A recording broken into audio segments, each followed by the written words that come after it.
mean, no different than when, a startup is coming up. Nobody teaches them about HR, right? Yeah. Nobody says, hey, you should probably have an employee handbook the day that you hire somebody, right? Yeah. And set forth some policies. But in many ways, I think that's changing in our world. Like podcasts like this and others are trying to educate the employer market at large and even the broker market about how you can set your clients up for success.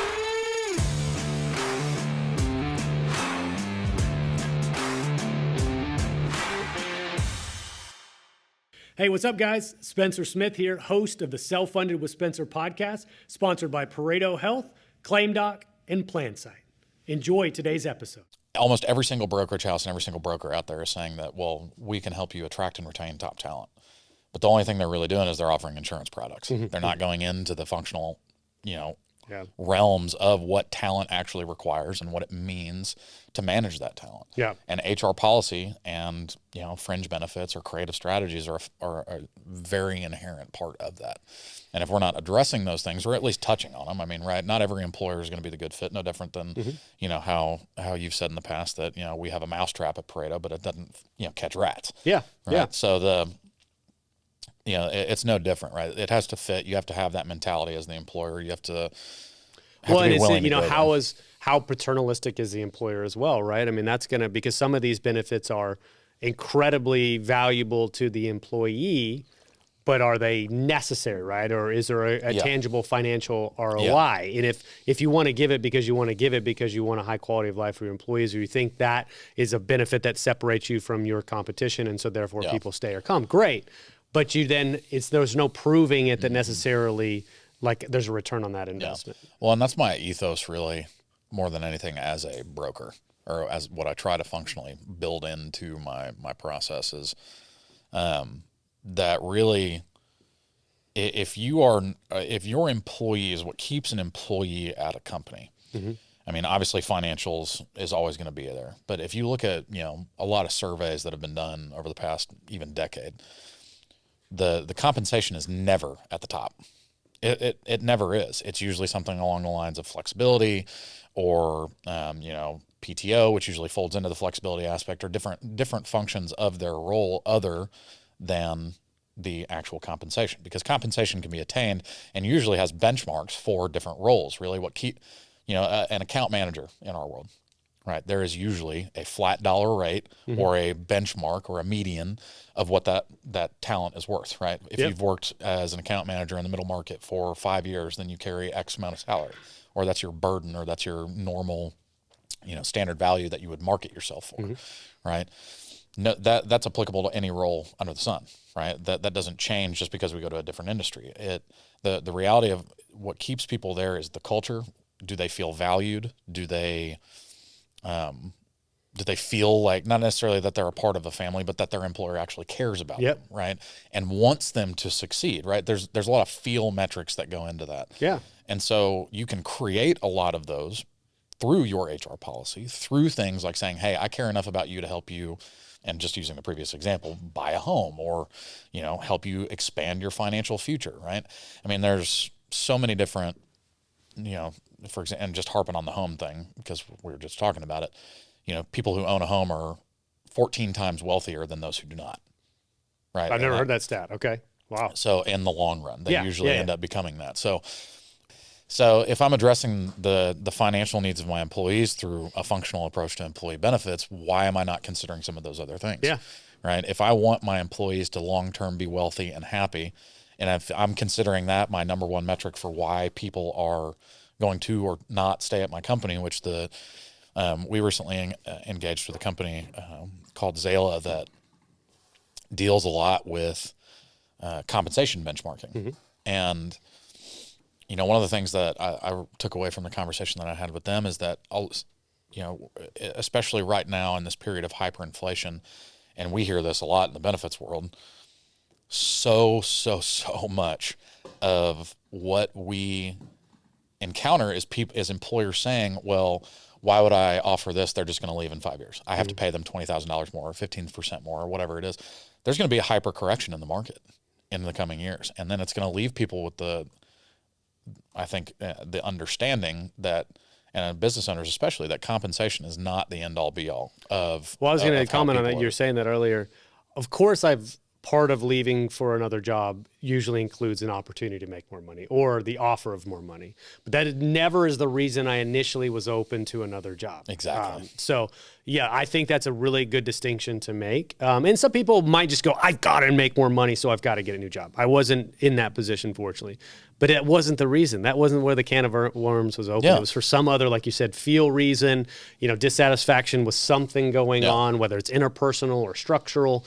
And then, then the only thing that would ultimately make me move, though, would be the opportunity to make more money as well. Yeah. Right? And I've worked with some some executive consultants that look at, kind of top-down leadership styles. They do a lot of the kind of the psychological testing that says, okay, well, this person has this kind of leadership style, or this person needs this kind of leader, or this type of role, this type of flexibility. They fit this role, they don't fit this role. And what most of the people in that industry will also say is that the number one reason that people leave is their boss.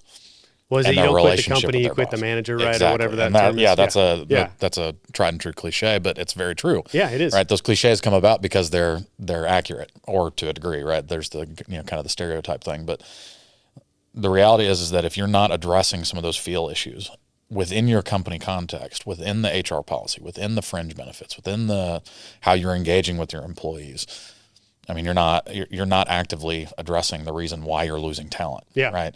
Now, if you're in the IT space, right, the general rule of thumb is throw as much money as you can at them, and then they'll stick around, but then they're going to leave anyway, right? Yeah. Yep. But you look at the IT companies that have high degrees of retention, it's because they're addressing some of those other needs. They're creating an environment where and it's a little bit more difficult in the tech world, especially because there's ever-changing languages and needs and things like that people have to stay abreast of. Not to mention acquisitions and all the startup world is a different animal. Yeah, absolutely. But and any company that has a high degree of retention is addressing those things. Yeah. Right. There's a company here in Dallas called Tempo. They have very good retention. They're an HVAC company. They have very good retention because they're an ESOP. They invest in their employees. They provide them very robust benefits, trainings, all that fun stuff. But there's a lot of.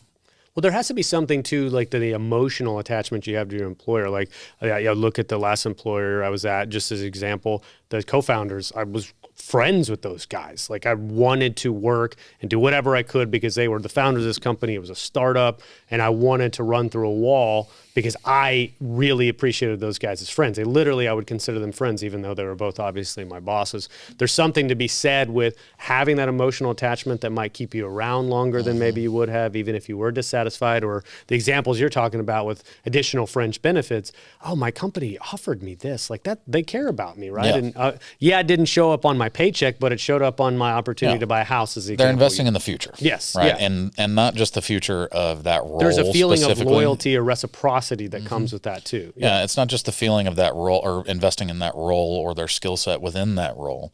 I mean, that comes with time naturally, right? If you work for me, you are going to learn about benefits, self-funding, different things of that nature. Like, I'll teach you these things, but that's not investing in your future. Yep. Right? Well, it is to a degree in terms of like from the professional skill set, right? And your marketability and so on and so forth. But there has to be something that goes beyond that. There has to be those feel metrics. And if you don't address those, then why don't we introduce you, Kyle? Because I feel like, Nathaniel, we've probably been rolling for like 10 minutes. Yeah. So we'll probably include that, but might as well introduce you and why we're here and all that stuff. So I'm sitting with Kyle Minick. You said you're the VP of Employee Benefits at Summit Financial Group. Yes. Boom. Nailed the whole thing. Gotcha. Well, thank you very much for having me. That's literally the only thing I worry about. And this whole episode is like, just get their title and who they are correct. Well, Kyle, I appreciate you sitting down with me. You and I we've been going for like 90 minutes already over coffee. And I think you mentioned it too, but I wanted to reiterate, we've got a real philosophical alignment with the way that we think about this industry.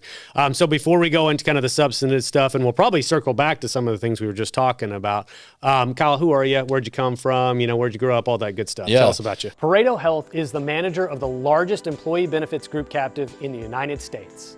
And it's also now the main sponsor of the Self-Funded with Spencer podcast. I chose to partner with Pareto Health for three main reasons. Number one, their dedication to improving the world of health benefits. Number two, their mission to reduce volatility and to make self-funding simple for mid-sized employers. And number three, the strength and scale of their program. With over 2,300 member groups and more than $1 billion of stop-loss premium under management, Pareto Health is the most robust solution of its kind in the country, period. Stay tuned for more information because I'm sure I'll be featuring him on an episode of the podcast very soon. Visit Pareto Health at paretohealth.com or follow them on LinkedIn to stay up to date on the latest news and developments. So I grew up here in Dallas, Texas. I'm a Dallas native. Went to high school here and then went off to Colorado State, studied business marketing. Thought I was going to be the world's greatest graphic designer. Oh, really? And do some advertising and things like that. But didn't really actually have a game plan there. Was just kind of grasping at straws and ended up moving to Denver for a few years after that, bounced around kind of different roles. And I did actually have a graphic design job for a little bit. What did you like once you actually did it for a living? Did you like it? Or no? no? I hated it. You did? I hated it with a passion. I funny got how that works. so tired of zooming in to a 1 inch square and moving lines a millimeter or just over here just to make sure everything lined up. But after that, I actually got an opportunity to pursue my MBA. And so I came back here to Dallas and inadvertently and accidentally in many ways joined Arthur J. Gallagher. Okay. Where I worked there for about 1.5 years, give or take.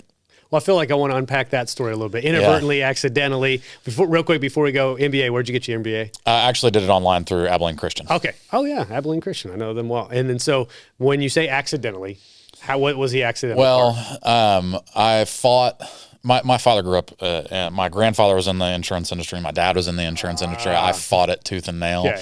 My dad was always telling me, hey, go, there's money to be made over here. You can go, have a career and so on and so forth. And I actually did not know that I was applying for an insurance, I thought I was getting into financial services, right? In many ways I was, and I knew that there was a kind of an insurance component, but when I actually got into the interview, then I obviously understood very quickly that it was very ingrained and in-depth insurance, and said, do you think your subconscious was pushing you to the insurance world, and you didn't want to admit it, or what? I think I had been slowly trained to join, but after a certain amount of time in the industry and at Gallagher, very quickly I found that I really loved it, and that it was very, very much more than I ever thought it was. Yeah. I always thought that it was very cut, dry, canned, here's a product and I go, peddle it to the masses, and, kind of like the, shoe salesman knocking on the door. Mm-hmm.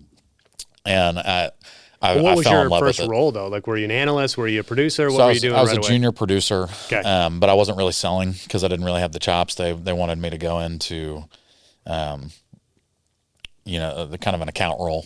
Okay. And learn the inner workings. And I'm really, really glad that I did it. And I'm very thankful to them for allowing me to do something like that, because it really let me learn the benefits industry without risk, so to speak, that a lot of, normal production jobs and sales jobs carry, which is, you got to, jump in the frying pan and survive. Go sell. Yeah, you go survive. Yeah. But I was very lucky to do that. But ended up actually transitioning from Gallagher to Summit, and I've been there for about 6.5 years now. Okay. Now, when you transferred to Summit, was that in a more I production went capacity? straight sales. Did you seek that out? Was it an opportunity that came your way? Like, how did that come about? I sought it out. Okay.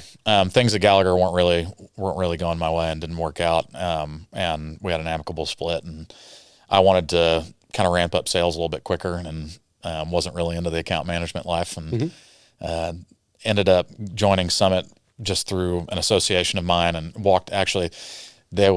is a guy named Dick Evans. He has an he's retired now, had an HR consulting company that dabbled in the benefit space, but he partnered with Summit and actually had an office in Summit's office. And so I went just to kind of network with him because knew him through a friend and through my family as well, and sat down with him, told him what I was looking to do, what I wanted to do, and what I had been doing. And he walked down and got the VP at Summit, and I had an impromptu interview, and I started working. You're like, and by the way, you start tomorrow. You're like, exactly. Okay, sweet. Was this in Dallas or was this up in Oklahoma? Yeah, I was in Dallas. Okay, right on. Well, so a couple things I want to comment on what you said. One, I hear sometimes every once in a while people come from generations of insurance, right? And it does seem to be that there's almost this reluctance. Yeah. Yet they end up finding themselves inevitably in insurance, right? I think it's just after you get over, we're all idealistic as when we're young and we think we're going to, do all these amazing things. And we realize what we resisted was actually going to give us the opportunity ultimately to do that, right? Well, but didn't sound sexy. It didn't sound exciting. Well, and I think I was fighting, to your point, fighting the concept of not having this, crazy sexy job and, graphic design or tech or advertising or whatever it was going to be. But I also didn't really understand that the reality of that world means that there's no such thing really. There's only like, maybe 5 or 6 sexy jobs out there. Yeah. Right. The rest of them, you got to roll up your sleeves. You got to build a career. You have to start from the bottom and then try to build something up. And I found almost once I realized that was the case, I almost found a very deep sense of gratification. Yeah. In that knowledge that, oh, this is something I can actually work towards over the course of, a decade, 2 decades, and build something very tangible and very real, which is really what I was looking for anyway. Right. And I think that's what you and I are talking about off camera before, is that unfortunately our industry doesn't do a great job of actually sort of propagating itself, right? And marketing itself to say, hey, those opportunities exist here. It's not what you perceive insurance to be. It's not peddling a product to the masses, as you suggested. It's not even the same as what your dad or your granddad used to do in this industry. It's evolved significantly, and I do believe we have the opportunity to pull some really good raw talent in the industry and show them that you could build a great career. Absolutely. Yeah. I mean, it's just so much more dynamic than people give it credit for. And that's what I discovered when I was at Gallagher, is that this is not just deductibles and coinsurance. There's a lot of creativity into it. There's a lot of strategy. There's, the longer you're in the industry, and very quickly you realize that benefits are the second largest expense. This is a really tangible, business need and issue, and there's a lot of really great work to be done in it. Well, and it's the second largest expense, but it's also an expense that they've been trained. Business owners have been trained to almost think that they're helpless to do something about, unfortunately, and that's why this podcast exists. That's why I do what I do at Pareto. But it's really weird that it's like, oh, you'll control everything and scrutinize every other line item on your P&L, and you'll solve problems. But when it comes to healthcare, you go, well, you push that across my desk, and you got that 9 down to a 4. I don't want any disruption. I don't want to think about it. Let's move on. I'll just sign the paper and move on. Well, and the lack of willingness to disrupt is frequently the biggest reason why employers suffer so much. And don't get me wrong. I mean, there's a spectrum of tolerance, right, and willingness to be creative or take risk or whatever you want to call it. And on, one end you have the BUCAs, that are tried and true. You know what you're getting. It's very packaged. It's very simple. There's a lot of value there, right? It solves the problem. Well, nobody ever got fired for bringing Blue Cross to the table, right? Exactly. Yeah. But on the other end of that continuum, there are the very creative strategies that you frequently talk about on here, and that you've had people, like Lee Lewis on here talking about. Yeah. Where you can create a unique program specifically for dialysis treatments that reduce, cost to patient and company. So, but it takes a lot of effort, takes a lot of administration. The broker can do a lot of that, sure, and the carrier can do a portion of it, or a TPA or whatever it is. But at the end of the day, the employer still has to, there's the onus on the employer to still get involved and take that step. Well, there has to be a will, right? There has to be a will to solve the problem.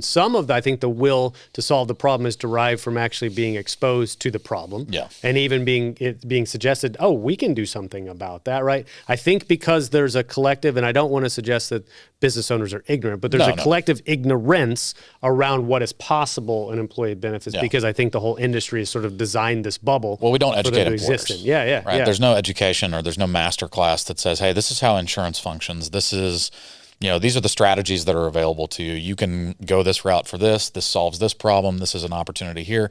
Nobody talks about that unless they're, again, like you said, that problem crops up.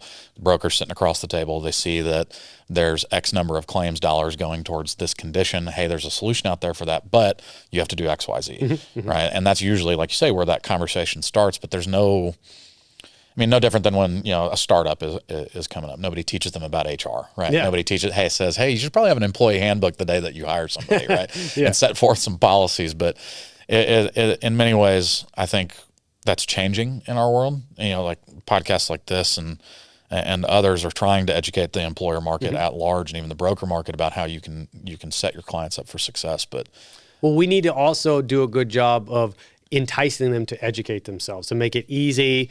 Part of what I like about this medium is it's a somewhat passive medium, right? I don't have to sit at a computer and go through a curriculum. I can just sort of observe and absorb conversations and pick up nuggets here and there. It might take a longer time frame to educate oneself using just this medium, but it is another channel, it is another mechanism to learn that doesn't seem like you're learning, right? Yeah. And that's the goal. I want to go back though, because you said you were an account manager first, but you wanted to get out of that quickly and get into production. However, do you feel like the foundation that was laid as an account manager prepared you to go out and Absolutely. sell? Okay. Absolutely. Yeah. And that's 99%, 100% of the reason why the folks at Gallagher didn't want me to just immediately go out and sell because I didn't know what the hell I was doing. Right. You know, when you're in any industry, I feel like there's a learning curve when you first start, and it's really important to take that time to build the foundation of knowledge and expertise. And especially in our world, I mean, it's so technical, and there's so many different strategies and so many different, you know, nuggets of knowledge and so many different, I mean, terms, acronyms, jargon, pathways of knowledge that you can kind of specialize yourself into.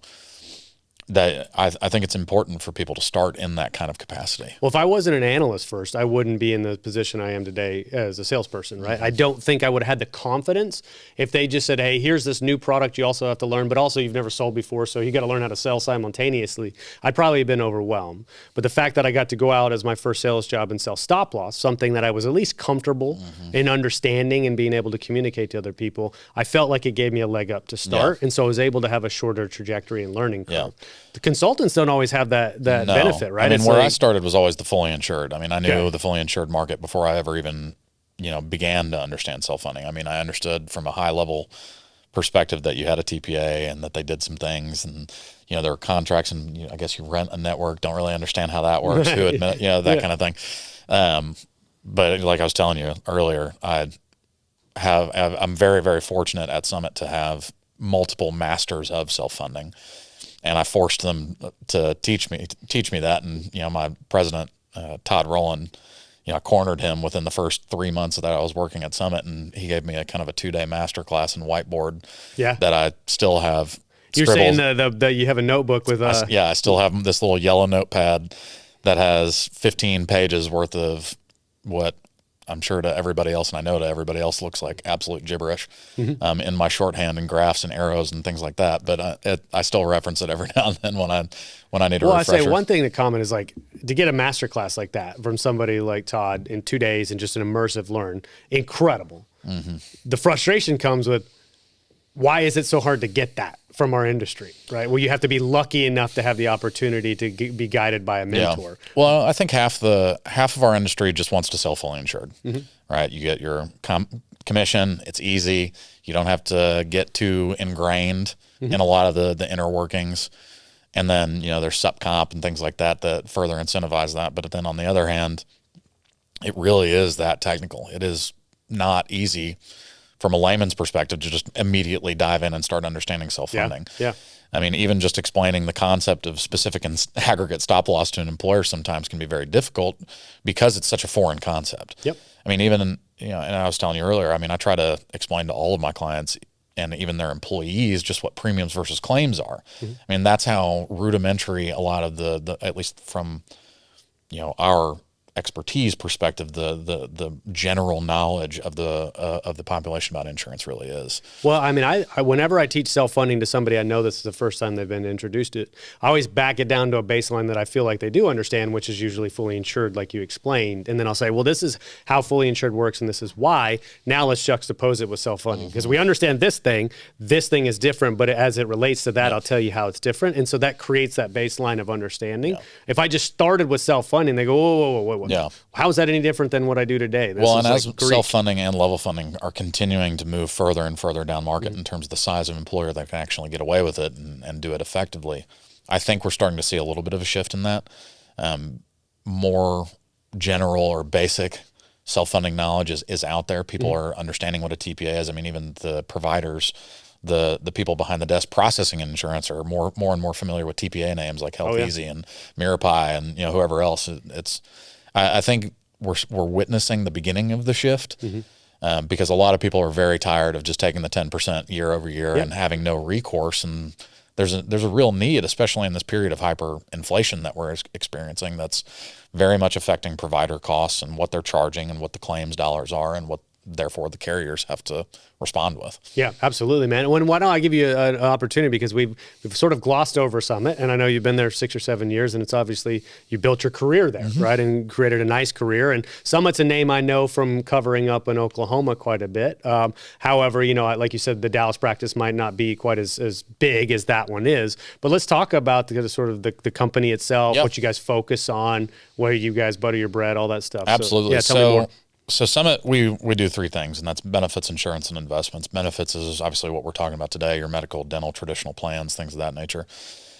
Insurance really encompasses the commercial side of things. We've got a very robust property and casualty practice with an enterprise risk manager who we call him the dean because he wrote some of the forms that are still in use today.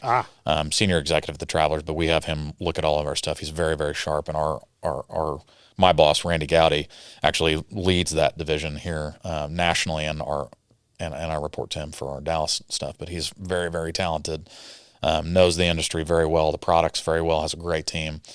And then investments encompasses several different things, but mainly corporate retirement, where we have Casey Schedule, who leads our practice there, one of the top 40 female advisors in the country, named by NAPA 4 or 5 years in a row, if not more. And so we've got a really great, robust service practice that is really kind of all-encompassing. And what we like to say is, we want to be your one responsible party for that, but we also have a very, very respectful nature in the way that we go about not wanting to bust up things that are good. If something's working, then there's not really a reason for us to upset the apple cart. I mean, we want, your business for sure. We want to partner with you and build a relationship, but our smallest client is 2 employees. Our largest client is about 10,000, 15,000. So we play across all the different spaces. In Oklahoma, we started there. In Tulsa about 35 years ago. Oh, wow. 35 years ago. I didn't realize that. Yeah. Okay. So we've been in business. Actually, this is our 35th year. And our founder was actually traveling to Dallas from Tulsa to Dallas to then go to, everywhere else, and got tired of it, having to do that for business so much. And so he moved our corporate headquarters down here. And we've been in the Dallas market about 15 years, but we were really focused on building our practice nationally. We had an office in LA.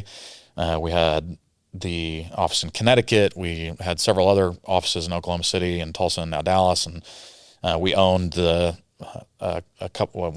owned a TPA on the retirement side. And then we had a TPA that we just divested ourselves of in the benefits side for self-funding and Cobra and things like that.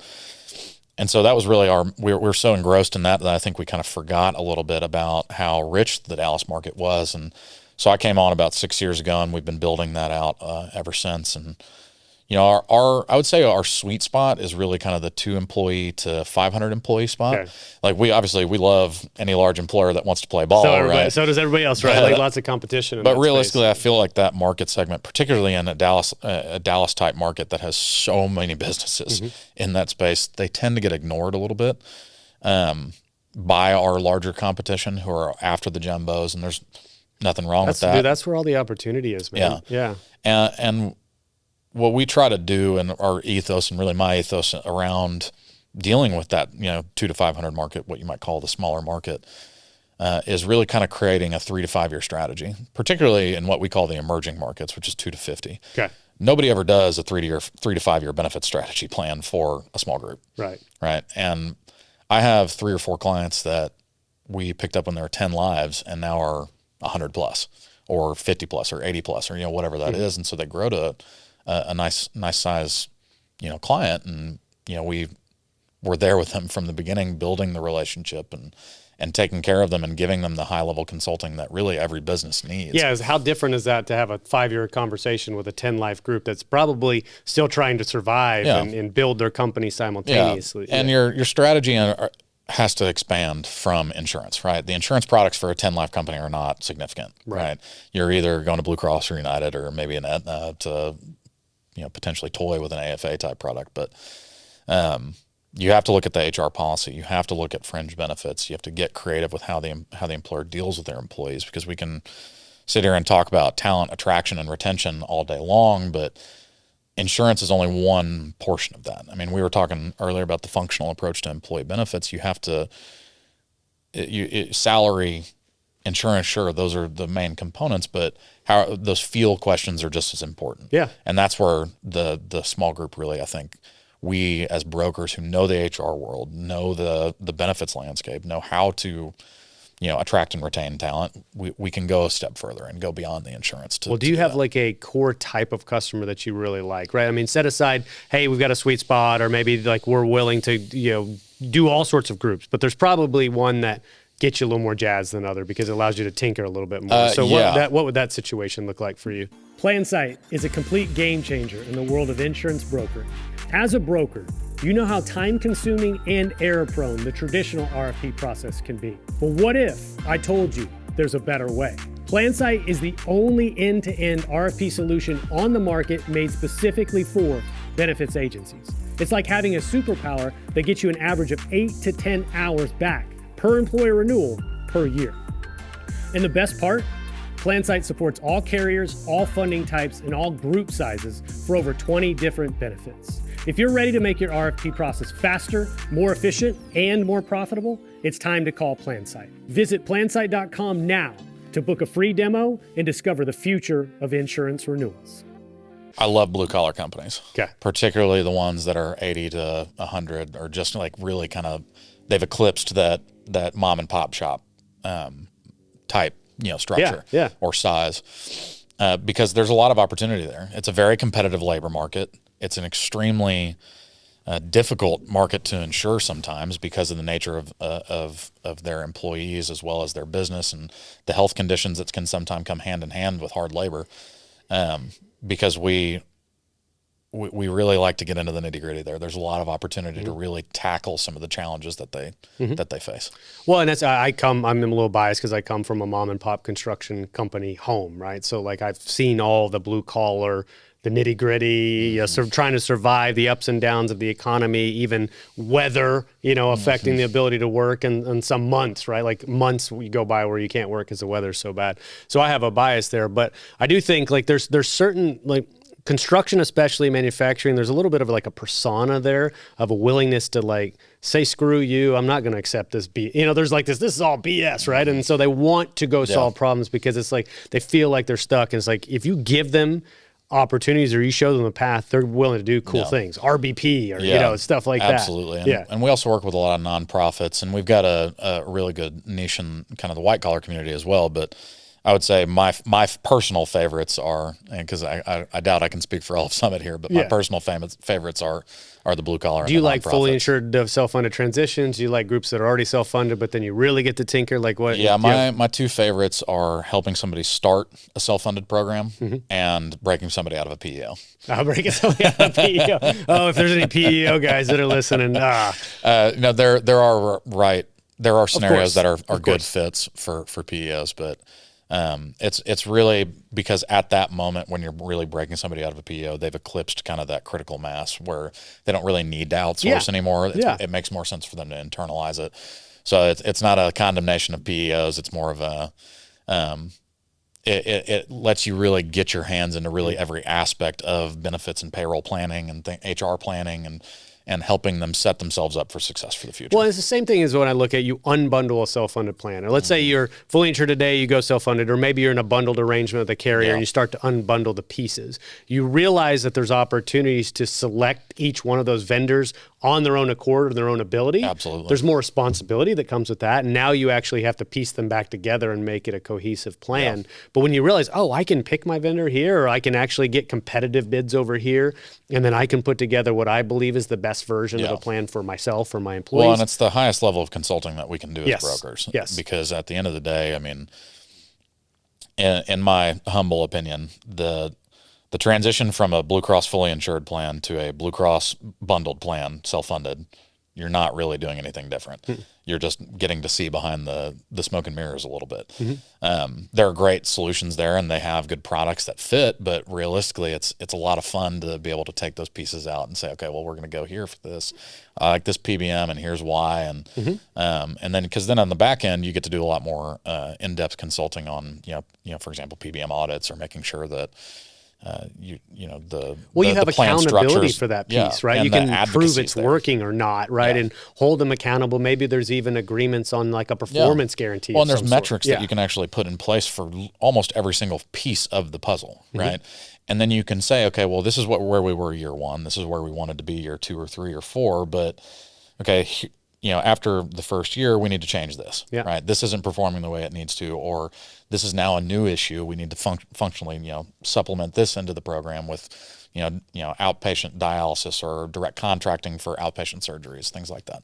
Well, so how do you massage that conversation? Because it's one that our VPs at Pareto have, comes up quite a bit as an objection, is like, oh, now all these things are here and it seems overwhelming and this seems like an administrative burden and I don't know what to do. I mean, so obviously there's a little reluctance when you show them under the hood and they see all the moving parts, they realize maybe I have to start managing them. Like, how do you work that conversation? Well, I try to have that conversation up front. Okay. First, before we even go down that road, I'd always give a disclaimer that if we start going down this pathway, you're going to start seeing things and there's going to be an administrative increase on your end. Now, we're going to take a lot of that off of you. Obviously. We're going to explain a lot of it to you.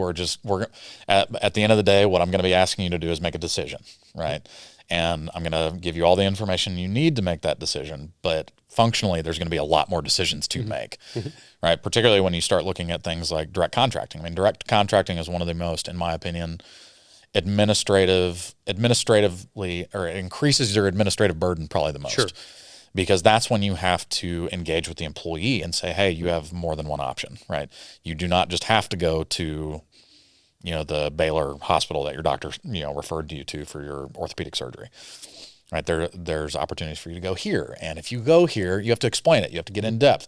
And more often than not, that's not us doing that. Like, we give them the tools, or maybe there's an app that will explain it to the employee for them. But it's up to the administrator or the HR person to functionally create a system in place for, the managers of whatever employees to say, hey, this employee is going to come to you, or this employee is going to come to you and say, I need PTO. You need to approve that, right?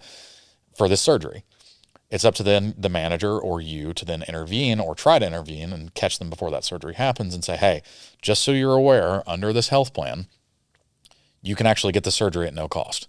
If you go to this outpatient facility, we'll waive your deductible, all that fun stuff, because it saves the plan money. Right. And here's the metrics that show that this surgery center is equal or greater to the hospital, facility or, type structure that leads you to the promised land of saving dollars on claims. When you have a system like that in place, the HR person's going to have to obviously get involved, right? Or the managers even are going to have to get involved. There's going to be a larger administrative burden within there.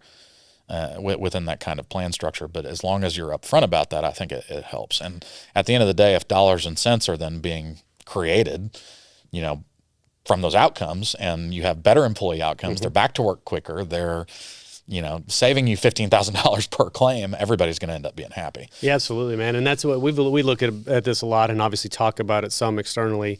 A dollar saved is worth way more than, a dollar earned to most companies, because whatever operating margin they have, if I save $1 in healthcare or I sold $1 more in sales, well, my margin might be 20% on that dollar that I sold, but I saved 100% of the dollar that I saved on healthcare, right? So what does that turn into in future valuation for your company or directly to your bottom line?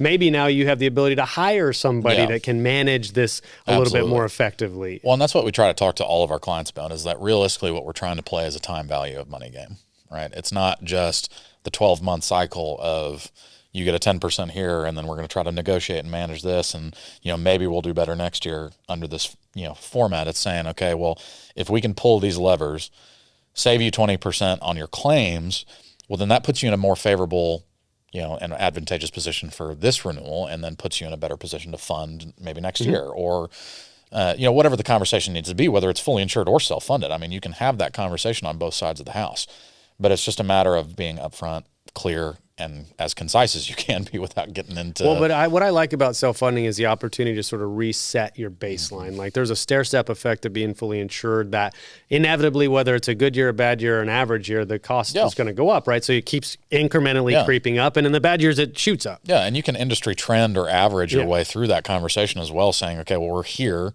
This is where you would have been last year, which means that we would have been here this year on a, from an average projection perspective. It's not obviously... true dollar. Not exactly, right. But I mean, you can pretty much guarantee in a good year, you're going to get an increase. In a bad year, you're going to get a major increase, right? In a fully insured scenario. So when you go self-funded and you look at some of those alternative funding strategies on a year-to-year basis, you're going to win. Now, the biggest challenge that I think that we encounter on our end with taking people self-funded is just getting the employees comfortable. And getting them comfortable with having those conversations with their providers who may not recognize the TPA on the card, and they may say, "Oh, well, we don't take this." It's like, well, you're in the Cigna network. This is how you got to file it. That's why there are little logos on there too. Call the name on, Yeah. call the number on the, that kind of thing. But I think over time, employees get more comfortable with that, and then the employer ends up winning in the long run. Yeah, absolutely. Well, let's see if we could shift gears a little bit, because I know you know the Oklahoma market fairly well. I used to call on it when I was a sales rep.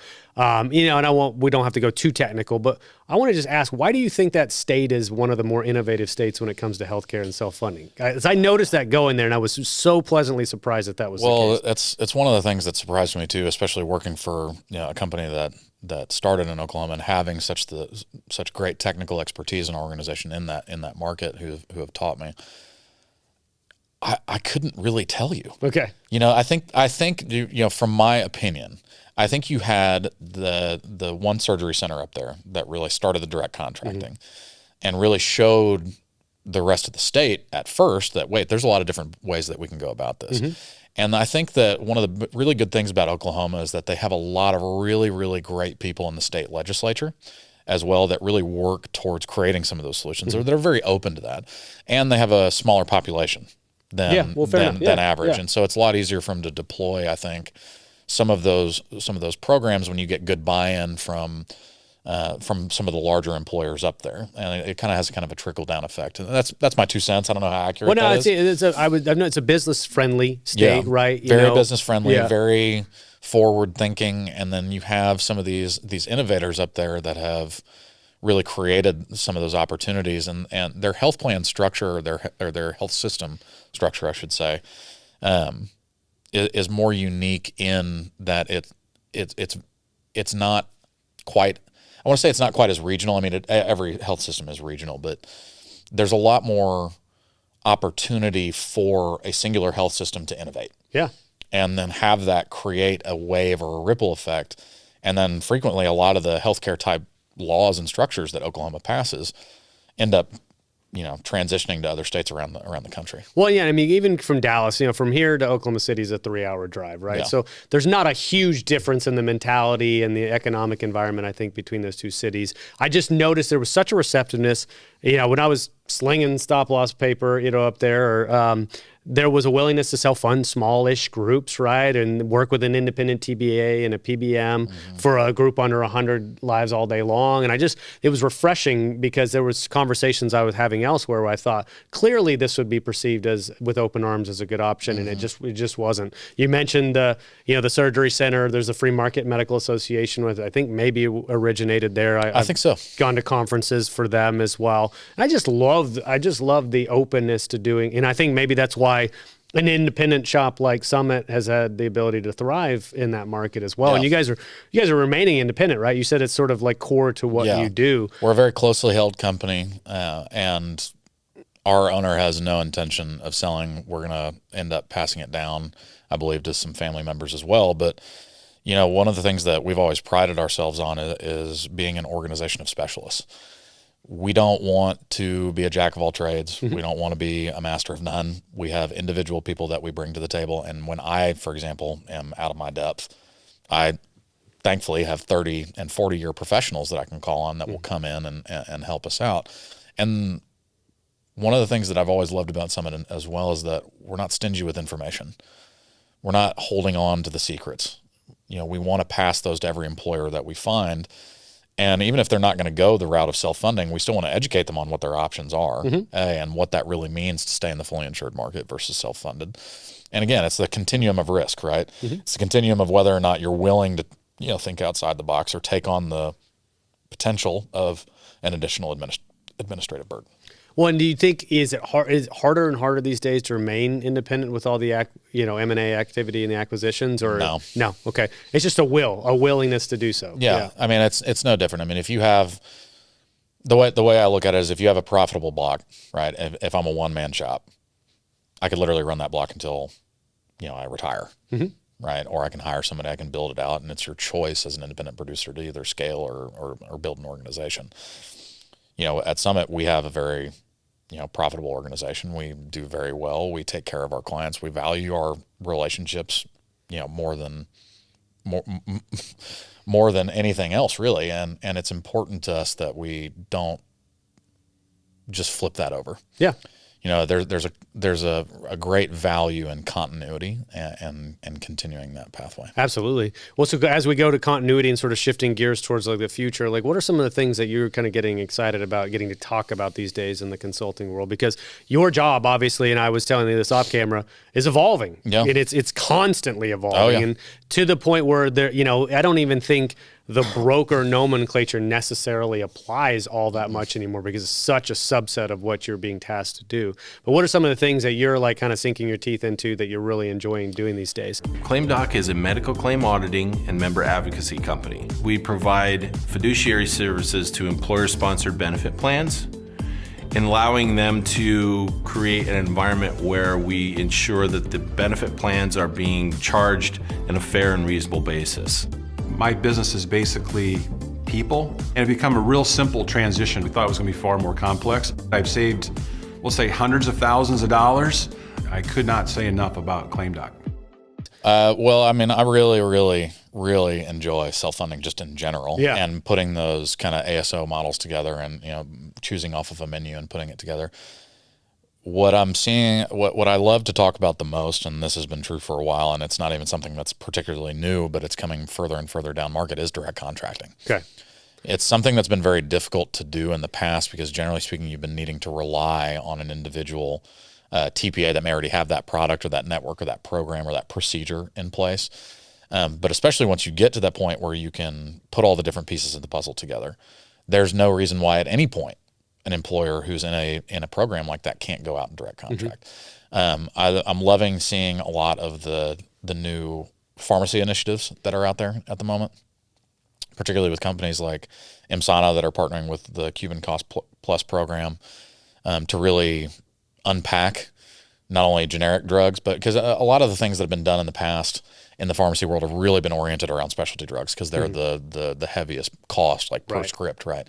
You have a $50,000 or a $250,000 shot for hepatitis C, and then there's a brand alternative for $50,000. It's like, okay, great, well, we can do that. Or pharmacy assistance programs that target low income earners that are taking some of these high cost drugs, getting government dollars, or playing the hide the cheese game to try to move dollars into or out of the health plan and into some of those programs. But I love how there's a lot more focus now on generic and brand medications. Because even though the specialty medications usually account for the majority of your spend in the scenarios that they exist, you still have 80 to 90% of your prescriptions being filled on the generic side. Yep. Right. Everybody knows that, or most even employees know that you can ask for a generic alternative, and we even push that in our employee education meetings. But by that same token, if I can take 200, 300 fills and knock, 50% off of those costs, that's a significant outcome for the health plan. And so seeing companies like the Cost Plus program, which is now going more employer based, and the companies like Imsana RX that are still targeting the specialty drugs, that's still targeting the brand medications, and bringing that to the employer in the public benefit corporation methodology, where they have to actively prove that what they are doing benefits the end user or is for the benefit of their client or the user is really encouraging to see, because it's showing, and because you look at the last decade, you can just Google, pharmacy benefit management, and there's been there's probably untold amount of out there. Yeah. So many conversations about, Congress is thinking about doing this and reviewing that, or everybody knows that the pharmacy benefit managers in many ways engage in a lot of what many people would call unjust or unfair trade practices, because they literally legally can at the moment. But it's nice to see that there are actual free market options that are being created to combat that. I don't necessarily want to call it criminality, but that unfair assessment of fees or hiding the cheese game that gets played, and that they're being open and honest about it, and then publishing their results for the free market to then look at and say, this is what the reality of the world is, right? If we go direct to a manufacturer, if we avoid the middleman, if we stop pretending that what should just be a data aggregator is somehow advocating for us in the marketplace and then charging fees, then I mean, we're not winning there. So Yeah. it's nice to see that there's some free market opportunities that are cropping up to address some of those issues. One with create solutions and legitimate products for the employer market. Well, and I think the incentive structure has to align for the employees as well. You mentioned direct contracting as an example. Direct contracting works because you can present an option and then you have an incentive that encourages that option to be chosen by the employee. They're also not being presented an option that somehow is a worse outcome, right, from a service or an actual care perspective. It's not like, oh, go to this cheap one down the street at discount knee replacements, right? It's we have structured the finances in a way that everybody involved in that transaction benefits. Well, and there's medical data out there for all of these surgery centers. You can review different rates of success. Right. And if you're talking to a surgery center about directing business their way, they're also going to share some of their success, right? And some of what those metrics are. Well, they also have to advocate and show their success, right? That's not necessarily the case when somebody gets referred into a hospital system and says, yeah, go down here, that we've got a good surgeon. You go, well, are they good? Well, and a lot of people don't realize also that, and maybe they do, and it's just kind of being taken at face value and accepted for, maybe a lack of knowledge about alternatives, but some doctors and some systems and health systems, they incentivize their doctors or their primary cares or, specialists to then refer to that facility for the surgery, and they get kickbacks and different things like that. And I don't want to say there's anything wrong with that inherently, because it's, it's the nature of business. You want to incentivize people to send business your way, right? No different than many functions of the current market, but well, the last person to be incentivized or to benefit from any of these things is the actual individual. Exactly. Themselves. Yeah. The individual, I mean, the only thing more often than not that the individual cares about is the quality of the surgeon, right? The quality of the surgery. Am I going to be able to, get whatever I need fixed? They know that 99 times out of 100, they're going to, the minute they walk into a hospital, they're going to pay their deductible, they're going to pay their out-of-pocket max, and then they're going to walk out with a large bill, and then they're done for the rest of the year. Yeah. Right. But what if we could tell that employee that we'll waive all of that? You can get the surgery for free and the quality is going to be the exact same. Why would we not? Yeah. Right. Well, because you're actually, right now, the actual cost of the care is hidden within that insurance equation. Absolutely. When you separate it from the insurance equation and show this is the actual cost and this is a flat fee, and because you've chosen that, now you have zero out of pocket. You've aligned everyone's incentives properly, and you've also lowered the cost of that delivery of care. Yeah. And frequently what I think people don't understand is that the price of services are frankly arbitrary, right? Why is it that for example, and I'm just, saying numbers, but why is it that the cost of a knee surgery at Baylor is $40,000, but the cost at Medical City is $30,000, right? What does that $10,000 corridor really mean, right? Or why can I go to an outpatient surgery facility, promise to pay them net $30,000, instead of playing in the insurance game of, in-depth claim review, because we trust you, we know the process, we know what you're going to bill, we know what the surgery is going to be, it's been pre-certified. Why are they able to charge $15,000 to $20,000 just for a cash flow equation? Well, they even run a proper business that they actually know what their expense side is. They know what it costs them to perform that procedure. And then you have an insurance carrier that comes in and says, well, I'll discount it by X, and then we come to this. But it's like, okay, well, the price point is arbitrary to begin with, so what does that matter? Well, Marshall, have you ever seen Marshall Allen speak by any chance? The guy that wrote Never Pay the First Bill. I've seen Marshall speak a couple times in part of his talk track, and I don't want to give too much away, but he goes into whatever market he's in, picks a common procedure, picks a location that procedure could be delivered in, and then shows the difference in what if you had United Healthcare or Aetna or Cigna or a cash pay equivalent, right? And so you're speaking the arbitrary nature of what these things cost. The variance can be 4, 5, 6x between cash all the way up to one of the highest MRIs are a perfect rates. example. Yeah.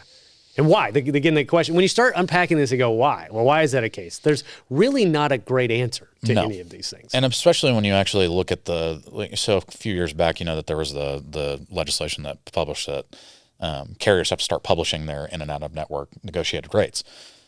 Well, they publish them, but they're in like HTML5 code, right? You have to, I was talking with a guy recently who wants to create an AI algorithm that will decode that so that it can just be sold as a report. Yeah. Right. But the reality is if it's that upfront and honest, why can't you just publish the rate, right? The rate at which this surgery is performed within this zip code or this, what you might call a usual and customary cost, to quote dental, but it's interesting. And I don't think that there's necessarily this, cabal of Yeah. players in the shadows Yeah, that yeah. are just trying to hide everything under the sun. I think it's just I don't think that some of these practices can actually stand up to scrutiny. Yep.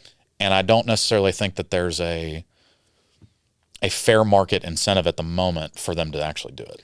Well, and then so when I started to try to track this towards this logical conclusion, right? And if there is that scrutiny, and the layperson is able to scrutinize, right? It doesn't require some algorithm to decode HTML. If we can get that out there, and now it is being scrutinized, and the common man or woman is being made aware of these practices, then do those entities survive it, right? Or how do they come out the other side unscathed? Well, I mean, I think it forces the correction. I mean, we were talking earlier when we were having coffee about HM and that shed. No different than how any carrier has to shed a certain amount of business just to correct themselves back to the manual rate. Yep. You still have the carriers are going to have to do the same thing just with their contracts, right? And really, at the end of the day, the hospital groups and the doctors and the offices and things like that, and urgent care facilities and tertiary, ER facilities are going to have to create that correction because there's going to be a general understanding. And I hope that it happens sooner rather than later. And I think it's moving towards that because of the necessity of what everybody's spending right now. As an individual, everybody wants to understand. They need to understand. They have to understand how their healthcare is accessed. They can't just chuck it up against the wall and hope it sticks. That there's going to be an understanding of what the actual cost of services are and what those things really cost the hospital or the doctor. Like, how much does it actually cost you to perform that surgery, right? What is the actual expense metric behind that you're saying that you require $30,000 to then go in and perform a surgery, right? Well, and guess Especially what? when that same doctor performs the same surgeries potentially at a third-party facility for half the price. Yeah. Well, I was going to say, and the other thing, and I know you and I think we could spend like 2 hours on this very subject. But what I was going to say is, like, when you add that level of scrutiny, but also you uncomplicate the system, right? If you uncomplicate the system, you're going to remove the administrative layer that's actually causing a lot of these, hospital systems or whatever to charge these things because they have an administrator layer that's expensive to adjudicate claims through insurance. And that's usually the number one reason that, I've heard at least that hospitals justify that price. Yeah. It's like, well, it costs us so much to do this or administer this or play this game and so on and so forth. We don't get paid for 6-7 months. And so we have to pad that. Sure. But why can't we build a better car? Yeah. Right? I mean, it doesn't make sense to me that we have to do it that way. Yeah. And I think that a lot of people are starting to say that as well, not only within the industry, but particularly that's one of the number one reasons I think that you see a lot of these self-funded programs or consortium plans or, the different plan structures and types go down market. Captives. I have to say that real quick. Yeah. Captives. Well, captives are a great example Yeah. of that. And they've been doing it for a very long time. I mean, there's I think it still is up there, a company called BevCap. I know them. Yeah. Trent Baker, or Gary. I can't remember who started. I know Jason Dixon was there. Yeah, He Jason spun Dixon was off. one of the Yeah, founders, yeah. but I can't remember the other guy's name. Yeah. But they started that captive and basically were one of the first ones in the state of Texas to start opening up to the smaller markets. It was mainly focused on beverage distributors at first, but they built their model and predicated it, and I think they have a new captive up now that was based on the concept of medical tourism. Right. Yeah. And, getting your specialty pharmacy from, a third party source that doesn't involve, paying $50,000 for the drug. Let's outsource it, use some creative strategies, and then we'll bake that in. And they built a very successful model. Yeah, well, I mean, there's the possibilities. Paredo's another good example. Yeah, I know we don't have to do an advertisement for Pareto, but we'll mention them in that light, obviously.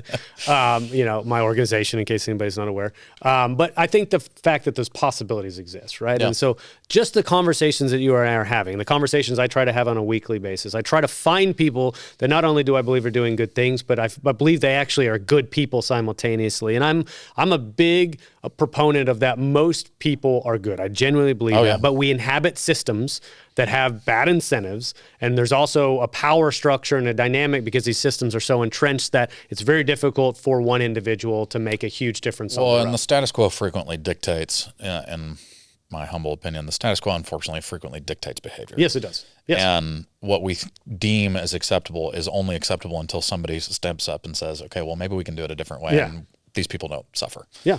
right? And then all of a sudden everybody's like, oh, okay, yeah, I guess that kind of makes sense. Because you're right. I think that everybody does have a good heart, and the majority of people out there are not evil. They're not out to get you. They're not out to hurt anybody. It's just a matter of what we are willing to accept and whether or not we're willing to deviate from the standard norm and then create a new system that works for the best. And I don't trust the federal government to do that. I think that solution is going to come from the free market. I think it's going to come from the individuals, like you, myself, companies like, Pareto or Franklin Health or some of these other, different kinds of people who are creating those different strategies. Well, I'm all for not even like friendly competition, healthy competition, but innovation. It's necessary. Innovation drives more innovation. It's absolutely necessary. And the more we just accept that these are the only things that we're going to do, the more we stifle our own creativity. Well, Kyle, I'm going to go ahead and say this right now. We're going to have to do a part 2 because there's no way you and I feel like there's so much more for us to talk about, and we could have a 3-hour podcast, and maybe one day I'll just say screw it and remove the hour-ish time constraint and go for 3 hours. But if anybody would actually listen to that, I don't know. Yeah, I don't know either. But why don't we do this? Like, give you we've talked maybe, how long are we going, Nathan? Yeah, around an hour. It feels like it. Just closing thoughts, right? I mean, we've talked about a lot today, but maybe kind of summarize your ideas, the point you'd like to make, and just any call to action to the listeners out there. Just leave them with something. Well, I think that in the current market status quo, there are a lot of really great solutions from the BUCAs and from those carriers. But I do think that as we progress in the current economic conditions and the current climate, employers have to start getting more creative. We cannot continue to just accept constant increases without real justification. There are opportunities for smaller employers, even under 75, 50 lives, to self-fund and to start getting creative and without any significant risk, and really any risk, the way stop-loss contracts are written today.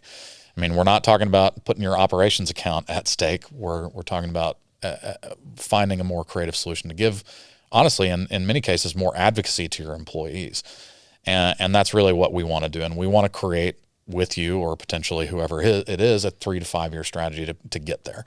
And it doesn't necessarily involve just ripping the Band-Aid off one, fresh out the gate. There's ways to step into it piecemeal and find different and new opportunities. I love it, man. Well, I mean, every once in a while I sit down with somebody and you feel like you're just so aligned, like you just want to, why did it take us so long to do this, right? It's been like that since we got lunch together for when you're still with Sun Life. Yeah, no, man. Yeah, it's been a number of years, man. Well, again, I'm super grateful that you joined me today. I guarantee there'll be a part 2 with Kyle. We'll figure out some creative way to pull you in on another subject, or maybe we'll do a multi-person podcast or something like that. I'm very grateful for you having me on here, and it's fun, dude. It's great to hang out with you. Well, yeah, anybody that's willing to advocate for this space and to do so eloquently, but also like passionately, because I think that's important as we have these conversations for attracting new folks to this industry, to show them that it's not your boring dad's insurance is a lot different than you think it is. So Kyle, I appreciate you again. Looking forward to do this again, and thanks for the folks that were listening. Thank you. Bye.